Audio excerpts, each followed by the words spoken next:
Mark and Sam after work. Today I've got in front of us the rifle we've been playing with, which is, for those that know the channel, is our 6506 ACLI improved, Remington 700 and MDT chassis and other bits and pieces. I'll link below to what the rifle and the components are. What we were doing is testing some bullets and some powder. Now this can be a long process, and when you can do all sorts of things in lots of detail and do everything over and over. I tend to cherry pick the things I want to test and then do a bit of extrapolation to be able to work out what I want to use. And there was a couple of tests I really wanted to do today. One was test between a couple of powders running the bullet that seems to be about the best in this at the moment. The bullet that seems to be the best in what I've tested so far is the 150 grain Sierra Match King, suited to the extra power in the 6.5. I'm hoping to see the 155 grain EOL Berger at some stage, but at the moment the 150 grain Berger, 150 grain Sierra Match King is the one that's running the best. And I wanted to test the 2209 powder, so the ADI in the AR2209 and the AR2225. Don't know the American equivalents, but the 2225 is the Retumbo, but essentially those are the two powders I wanted to test between. Quite different loads, but I knew roughly the pressures I wanted to go to set things up to get basically the same sort of pressure and see which one worked better. So it was one test. The other test is guys helped us out with doing the other 6.5 build, which is the 6.5 gap saw, which is the short fat one, this one being the long skinny one in the 6.5 cases. He sent me some 140 grain RDF Nosler projectiles. Seem to have a very good ballistic coefficient. They've got a small knee plat, they've got a nice shape to them, they all look like a decent bullet, so to test those. So those, I ran some of them with some of the normal 140 grain Bergers, which I've done a lot of work with, in the 6.5 Creedmoor, so to test those. Different powder loads, but to compare, those two had identical powder loads. They weren't testing powder, they were testing conservative loads to test the bullet efficiency. So that was the test we did. What we were doing here was, well, I suppose the other bit is we're waiting for springtime to actually get here. It's a bit crazy at the moment. We've had clouds and rain and then very cloudy and windy and all sorts of things. Yesterday we're hoping to be out, but we had very dense cloud for the first 5 hours of the day. Cleared up, but by then we got mirage and heat and 30 degrees sort of, or coming up into your 90 degrees, 85, 90 degrees in Fahrenheit. So not ideal in the afternoon. This morning wasn't ideal either, but it was a lot better than yesterday. It's too windy, very hard for the spotter trying to see in those conditions. Hard work, but this is how our day went.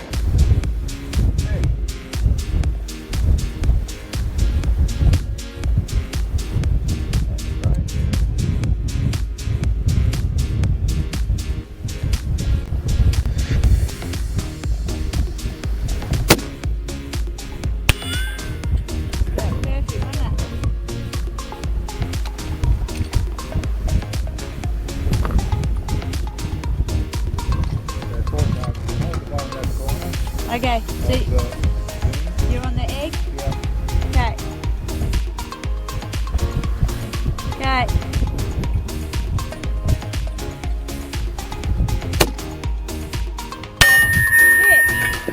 Hit on the plate. Yeah, chop. Yeah, up near the handle. There we go. Yeah, at 11 o'clock. 11 o'clock, yep.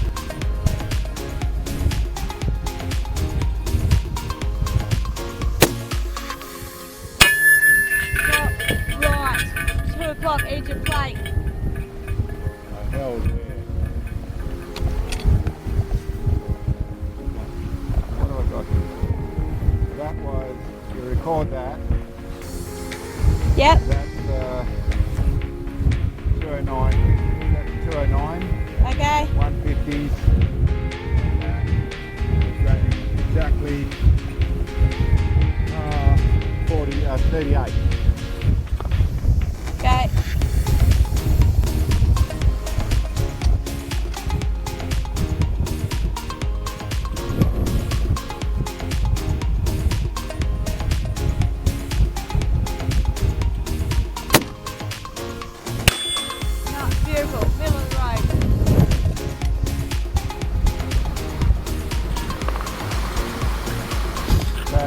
the egg.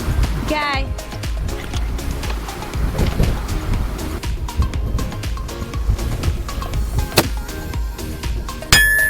Hit 3 o'clock, 2 inches right edge. Bloody good height, isn't it? Yeah. Making the egg dance. Same shot. Okay.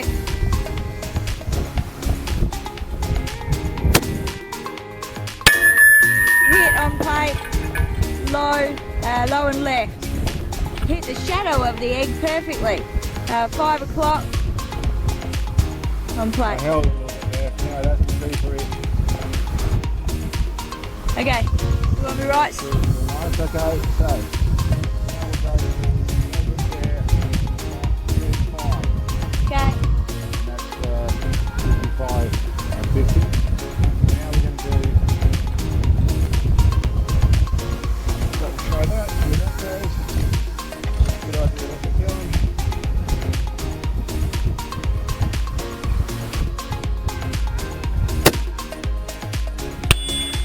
Perfect. That was pretty good, wasn't it? Yeah, Pretty good. bit to the right, further right. You see it, can you? Yeah. These are shooting a bit gentler. Okay. These are 140 grain Bergers. I've only got a couple of them. Where are you going? Target. Okay.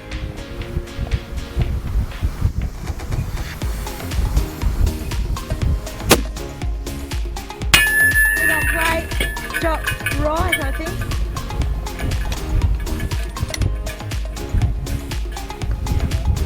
There you go.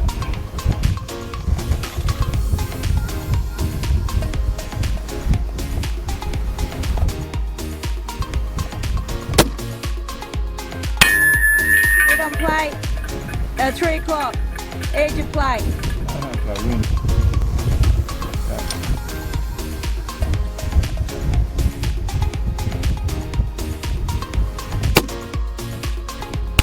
Beautiful, centre of the road, nice height. That was on. Okay, so let's put a couple on. Okay,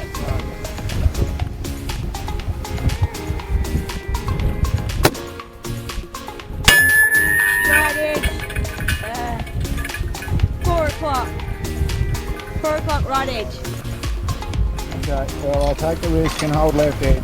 Okay.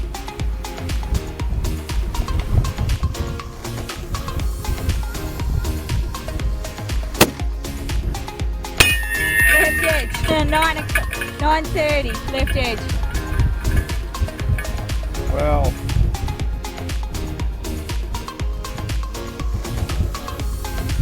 that's aimed at where we're aiming. Okay. One more shot, so one shoot for the Muzzle. Yeah. Okay.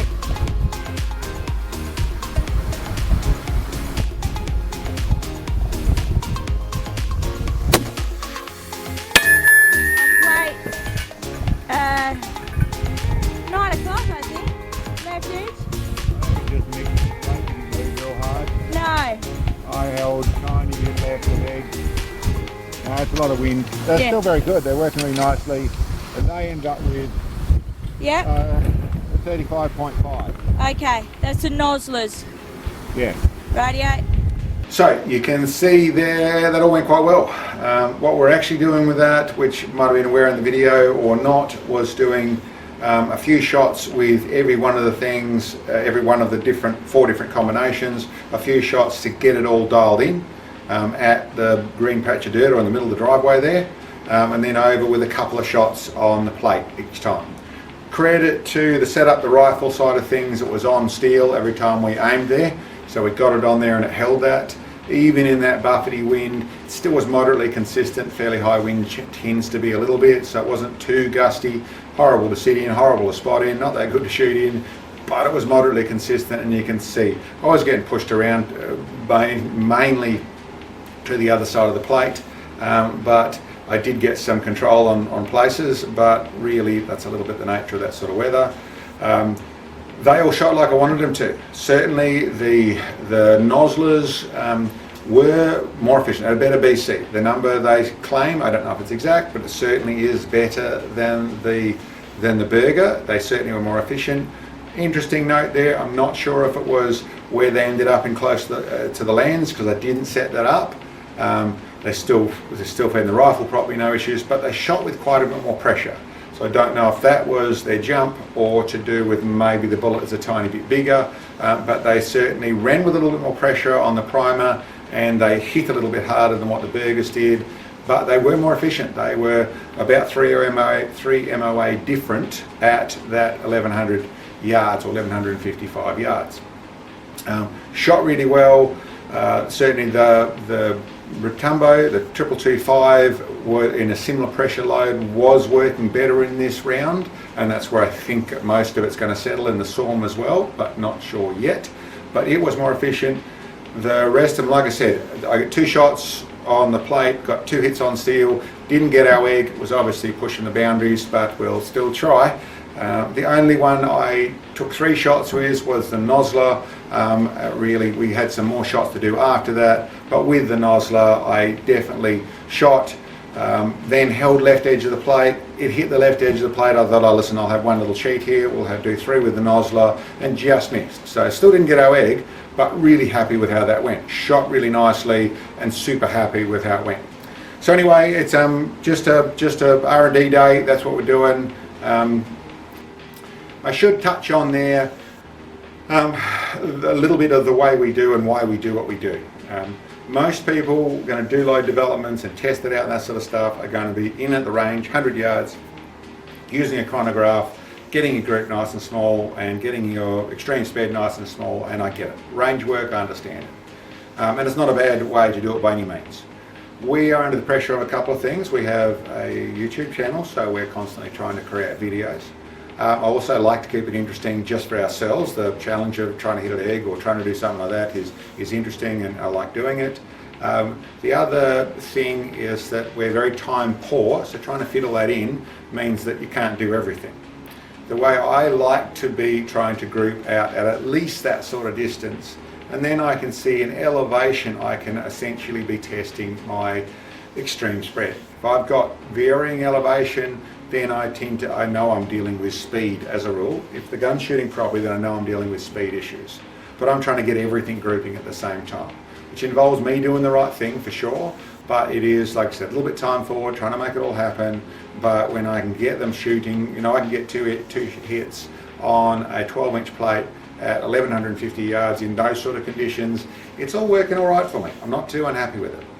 But anyway, that's this step with this that rifle. There's a lot more testing to do. Like I said, I try and cherry pick the data I want to do. I put it in, I start to extrapolate where I'm ending up. At the moment, the 150 grain Sierra Match Kings and Retumbo or 2225 are the ones that seem to be happy here. And I think it might be the same in the short fat one, in the short action Ultra Magnum, but lots more testing to do. Like I said, I'd like to see those 150 grain Berger, 155 grain Bergers, but the Noslers they're a bit of a hit. You know, I think this with the extra power can go to the heavier bullets. I'm looking forward to trying some of those Noslers in the Creedmoor, because at least the way they shot there, they look really, really good. Time will tell, more testing to do, but thanks Dave for letting us try those. They shot really nicely. Anyway guys, I hope you enjoyed, and we'll catch you next time.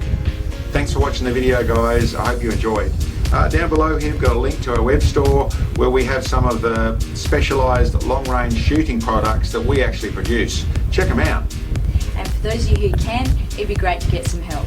In our store we have support bids, and when you purchase those, the money goes direct to our channel and helps us bring these videos to you. Thanks guys. See you next time.